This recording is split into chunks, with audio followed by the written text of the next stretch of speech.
তুমি সংসারে যাবে না, তুমি ডিভোর্স করবে না, তুমি সমঝোতায় আসবে না, এরকম থাকবে। ফাইসালাতে কোনো কিছু তো আসতেই চাইছে না। আমি ব্লক অফিসে নোটিশ করলাম যে একটা মিউচুয়ালেতে আসুক, তারাও ওরা বসলো না। কেন, কি কারণ? বিয়ের পর যখন আমাকে নিয়ে গেল, খাওয়া দাওয়া হয়ে গেলে আমাকে রাত্রেবেলায় বলতো যে তুই হচ্ছে ছেলেকে নিয়ে শুয়ে পর, আমি পরে যাচ্ছি করে ও মাকে নিয়ে দরজা বন্ধ করে শুয়ে পড়তো। আর একটা অভিযোগ করছে আপনি আপনার ভাইয়ের সঙ্গে থাকতেন, শুনতে দেখেছি। এটা কখনো হতে পারে? একটা মায়ের 61 বছর বয়স। তাছাড়াও আমি একটা কথা বলি, মাথার উপরে ভগবান আছে, মায়ের কাছে তো ছেলেরা তো সবসময়ের জন্য ছোট। একদম। আমরা 10 থেকে 20 মিনিট সময় দিলাম, বাড়ির পরিবারের সাথে আলোচনা করে একটা সিদ্ধান্ত জানা, তারপরে বাড়ি থেকে চলে যাব আমরা। তুমি কি আর একবার দেখবে? না, আমি দেখতে চাই না। তুমি কি একবার দেখবে? এই কেস চলবে? তাই কেস চলবে? আচ্ছা, তোমার দিদি সমাধান চায় না। যন্ত্রণাটা তো দিনের পর দিন তুই পাস। আমি এটা বলছি তো, আমি সমাধান করতেছি। ও যদি বিয়ে না, ওর যদি না সংসার করতে ইচ্ছা করে, ডিভোর্স করুক। কি টাকা পয়সা ওর মেয়ের জন্য, এই ছেলে তো এর আর এও এর, ওর মেয়ের একটা ভবিষ্যৎ আছে, সেটা ওই লোকটাকে কান ধরে আমি এনে দেবো, ব্যবস্থা করে দেবো। যদি সংসার করে করবে, আর না করে তো ডিভোর্স করুক। কেস এইভাবে 8-10 বছর চলবে, পরিষ্কার কথা, তারও বেশি চলবে। আমি কোর্টে যে কেস করেছি, আমার ছেলের জন্য খরপোশ চাইনি, কিন্তু আমি আমার মেয়ের জন্যই চেয়েছি। তো মেয়ের কোথায় পাচ্ছ? কোথায় দিচ্ছে না? পাচ্ছ কোথায়? দিচ্ছে না। ডেট করেছে, শুনছি নাকি ডেট করেছে, হাজিরা দিচ্ছে না। তুমি পাবে না তো, ও তো চাকরি করে না। সেটা তো জানা নেই। খরপোশ পাবে না, চাকরি না করলে কোনো খরপোশ পাবে না। পাবে কি? ঘুরবে, ইনকাম সার্টিফিকেট দেবে, বলবে যে পঞ্চায়েত থেকে ইনকাম সার্টিফিকেট, আমি 4000 টাকা মাসে ইনকাম করি। তাহলে আমার খরপোশ কত হতে পারে? কত হতে পারে? ইনকাম সার্টিফিকেট যদি আমার 4000 মাসে হয়, তাহলে আমি আমার মাকে খাওয়াবো কি? আর আমার মেয়েকে খাওয়াবো কি? আপনাদের ভিডিও আমরা দেখি, আমার খুব ভালো লাগে, আমি দেখি, আজকেও দেখেছি, কিন্তু আমি যে অপমানিত হয়ে যাই। আচ্ছা, তাহলে তুমি সমাধান করতে চাও না? এই সমাধান করতে চাও না? তুমি তোমার ভাই মা সবার সাথে আলোচনা করো, 10 মিনিট সময় দেওয়া হলো, আমরা সরে যাচ্ছি না। আপনারা যে বলছেন আলোচনা করো, কদিন আগেও ওরা বলেছে যে কি ভাবছিস বল। আমি বললাম যে যদি বোঝা লাগে বলো, আমি বাড়ি ছেড়ে চলে যাবো। আরে বাড়িতেই থাকো, তুমি বাড়িতেই থাকো, সমাধান করে নাও, শুধু সেটা বলছি। তুমি সংসারে যাবে না, তুমি ডিভোর্স করবে না, তুমি সমঝোতায় আসবে না, এরকম থাকবে। থাকো, তোমার ভাই তো বিয়ে করবে কদিন পরে, ভাই বউ আসবে তো। এত সহজ নয়, যতটা সহজ মনে করছো না, যতদিন তুমি বাড়ি থাকবে আরেকটা মেয়েও তো আসবে না, অত সোজা নয়। বুঝতে পেরেছো? ঘাড়ের উপরে তুমি থাকবে, এদের পরে একটা মেয়ে আসবে, তোমাকে কতদিন ভালোবাসবে? ও মা, তোমাদের ঘরে ননদ থাকলে পরে এরকম পড়ে থাকলে কতদিন ভালোবাসবে গো? কতদিন ভালোবাসবে বলো আমাকে? যে হ্যাঁ, ননদ ভাই বউর এমন মেয়ে সারা জীবন ননদ ভাই বউর গলায় গলায় পিরিত থাকে, হবে কি? আমি কি খারাপ বলছি? কথা বলো না কেন? ভুল বলছি? ফেলে দিতে পারবে না, ওটা আমি বলছি না। আমি বলছি যদি সংসারে যেতে চাই, ওর মা আর ওর বরের ট্রিটমেন্ট আমরা করব, সেটা বললাম। বোঝা গেল? আচ্ছা, যদি সংসার না করে, মেয়ের একটা ভবিষ্যৎ আছে, তুই ডিভোর্স করে দে, মেয়ের ভবিষ্যৎ আমরা করে দিচ্ছি। ওকে বলে কয়ে, ওকে কি দিতে হবে বলে কয়ে আমরা করে দেব, কোনো জায়গায় আসবে না। তাহলে ওটা ফাইনাল, মানে কোনো জায়গা নেই, আর কোনো জায়গা নেই, তাই তো? ফোন নাম্বার দিয়ে যান, যদি মত বদলায় ফোন করবো আপনাদেরকে।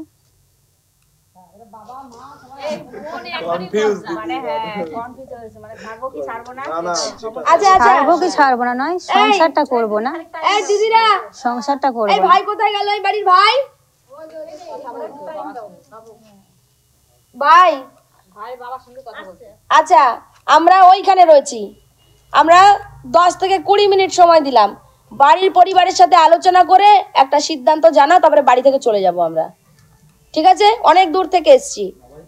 আচ্ছা, সকলে দেখলেন, আমরা অপেক্ষা করছি 20 মিনিট, তারপর সিদ্ধান্ত ওর ভাই, ওর মা বাবা সবাই মিলে নেবে। আমরা এত দূর থেকে এসছি, একটা সিদ্ধান্ত নেব, নেওয়ার পরে আপনাদের জানাচ্ছি।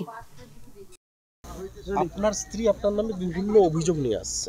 অভিযোগ মানে নানান ধরনের কথাবার্তা, এই যে নানা যখন যেমন তখন তেমন কথা বলছে। আগে বলছিল যে ছেলেকে মানতে পারছি না, তারপর যে এক ছেলেকে মানতে পারছি না, যে কথাটা আমি বলি যে একটা মেয়ে 7-8 বছর ঘর সংসার করার পর ছেলের নামে টাকা গয়না, তারপর এলআইসিও করে হ্যাঁ এলআইসিও করে দিয়েছি।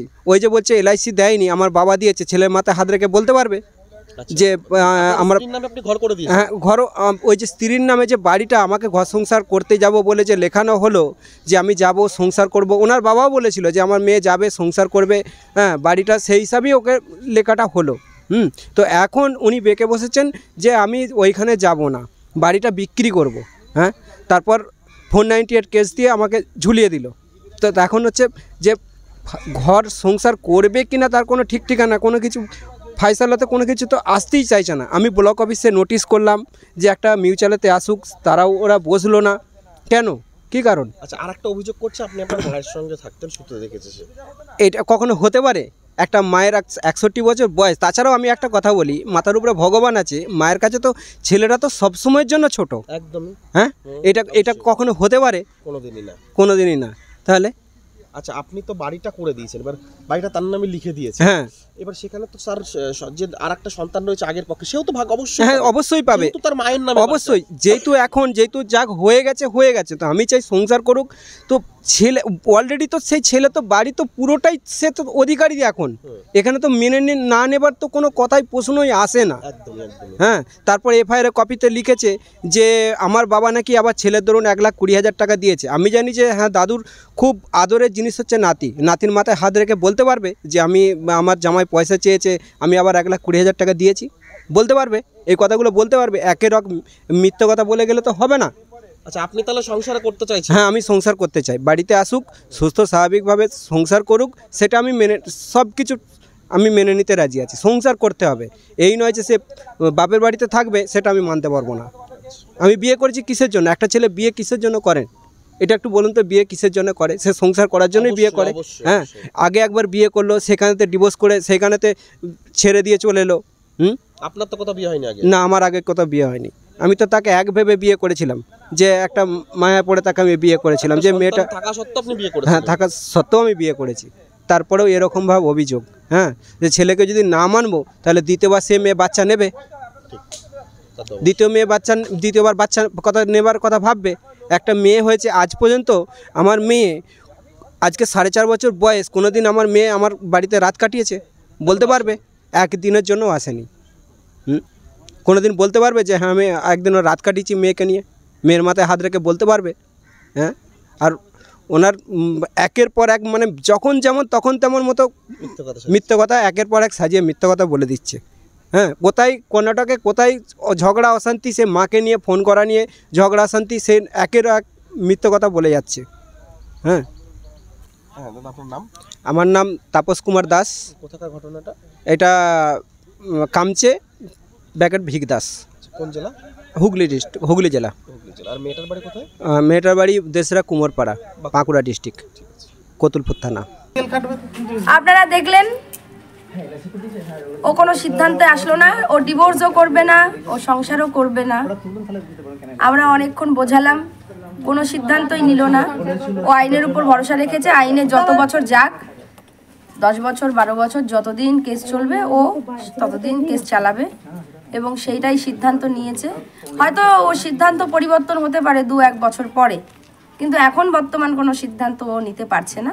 ও ডিভোর্সও করবে না, আর খোরপোশ নেবে, খোরপোশ কেস করেছে, খোরপোশ নেবে তার জন্য। আর আইনত দিকে যে চাকরি বাকরি করে না, যার অল্প রোজগার, সে কীভাবে খোরপোশ দেবে, সেটা একটা বিষয় দেখার। আমরা পরে অবশ্যই জানবো এই বিষয়ে। এখন এই ভিডিওটা এখানেই শেষ করছি। সবাই ভালো থাকবেন, সুস্থ থাকবেন। আর আমাদের যোগাযোগ করার মাধ্যম আমাদের ভাইরা, আমাদের চ্যানেল, অবশ্যই যাদের সমস্যা হবে সমাধানের জন্য চ্যানেলে যোগাযোগ করুন, ওখান থেকেই দরকার হলে নাম্বারটা দিয়ে দেবে। নমস্কার, আসি। আমার সংসার থেকে এইখানেতে এসে বিগত 4 বছর ধরে আছে। হ্যাঁ তো এর আগে তো আমি মাসে 7,000 করে খরচা দিতাম। হ্যাঁ সামনে বছর থেকে যখন কেস করে, ডিসেম্বরের 2 তারিখ থেকে যখন কেস করে, 2022 সালে, হ্যাঁ 2022 সালে ডিসেম্বর 2022 সালে কেস করে, তারপর থেকে দেখুন প্রতি মাসে কিন্তু আমি 1,000 টাকা করে পাঠাই, অলরেডি ট্রান্সফার করি প্রত্যেক মাসে, ঠিক আছে? তো এখনো ট্রান্সফার করে এখনো এই যে রিসেন্ট ডিসেম্বরের 6 তারিখেও করেছেন 2023 সাল, একদম নভেম্বরের 1 তারিখে দেখতে পাচ্ছি, অক্টোবরের 2 তারিখে, মানে সেপ্টেম্বরের 2 তারিখে, মানে তারিখ আসলেই ঠিক সময় মতো আপনি পাঠিয়ে দেন সময় মতো প্রত্যেক মাসেই। হ্যাঁ, ছেলেকে নিয়ে আমার কোনো অভিযোগ তো প্রথম থেকেই নেই। ছেলেকে আমি নিয়ে বিয়ে করেছি, ঠিক মানে আছে? জেনে শুনে বিয়ে করেছেন? শুনেই বিয়ে করেছি, ঠিক আছে? ছেলেকে নিয়ে কোনো অভিযোগ নেই। তারপর যদি অভিযোগই থাকতো, বলছে যে ওই ছেলেকে নাকি মানতে পারছি না, ছেলেকে নাকি মানতে পারছি না।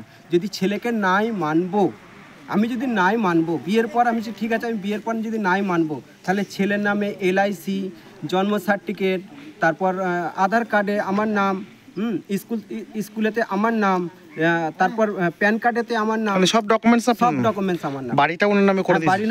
বাড়িটাও ওর নামে। যেহেতু মেয়েটা ঘর সংসার করুক, একবার বিয়ে হয়েছিল তবু মেয়েটা ঘর সংসার আগে করুক। বিয়ে হয়েছিল, জেনে তাহলে বিয়ে করেছিলেন? যদি আমার ছেলেটাকে নিয়ে আপত্তি থাকে, তাহলে ওকে বাড়ি দিয়ে দাও, মানে তো ছেলে তো অর্ধেক হয়েই গেল, একদমই ছেলে তো অর্ধেক পেয়েই গেল, অলরেডি পেয়ে গেল। তাহলে আগের আমার আর রইলো কি? আমি তো পুরো বাড়িটা, পুরো জায়গাটা ওকে দিয়ে দিয়েছি। তাহলে আপনি মানে জেনে শুনে বিয়ে করেছিলেন? হ্যাঁ, জেনে শুনে বিয়ে করেছি। আচ্ছা, কিন্তু এখন খোরপোশ দাবি করেছে? হ্যাঁ, মাসে 25,000 টাকা করে খরপোশ দাবি করেছে।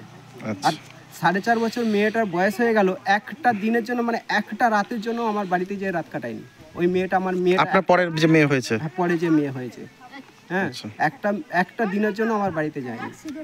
তাহলে আমি 4 মাস, 17/8/2020 অ্যাক্সিডেন্ট হয়েছি, 4 মাস বেডেতে পড়েছিলাম, একটা দিনের জন্য দেখতে যায়নি। এই তো ভিকদাস আর এই দেশরা 18 কিলোমিটারের ডিফারেন্স, একটা দিনের জন্য দেখতে যায়নি। 4 বছর হলো এখানে চলে? 4.5 বছর? 4.5 বছর, 5 বছর এইখানেতে এইভাবে রয়েছে। এখন খোরপোশ দাবি করেছে? খরপোশ দাবি করেছে। কোথায় বাড়ি আপনার? আমার বাড়ি ভিকদাস, কামচি। কোন জেলাটা? এটা হুগলি। আর এটা? এটা বাঁকুড়া ডিস্ট্রিক্ট। এখানকার নাম, জায়গাটার নাম কি? দেশরা কুমোরপাড়া। ঠিক আছে।